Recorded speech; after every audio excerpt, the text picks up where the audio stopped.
అందరికీ నమస్కారం.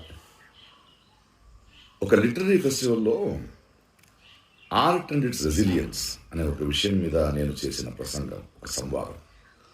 దాని నుంచి కొన్ని మాటల్ని మాత్రం తీసుకొని దాన్ని వక్రీకరించి, నేనేదో అవతార పురుషుడు శ్రీరాముడిని ఎటకారం చేశానని, హిందూ ధర్మాన్ని హర్ట్ చేసే ఫీలింగ్స్ ఇచ్చానని కొందరు ఊగుతున్నారు. అన్ని ధర్మాన్ని, అందరినీ ప్రేమించే నాకు ఆ అవసరమైతే లేదు.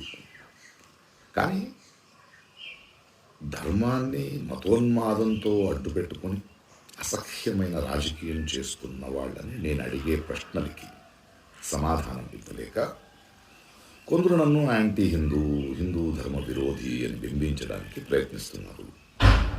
పాపం వాళ్ళ ఏడుపు, వాళ్ళ కష్టం నాకు అర్థమవుద్ది. సో వాళ్ళకి సమాధానం చెప్పాలి.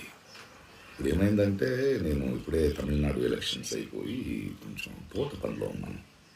వర్షాకాలం వస్తుంది, ఎండాకాలం ఎండవుతుంది, చెట్లు మొక్కలతో మాట్లాడుకోవాలి.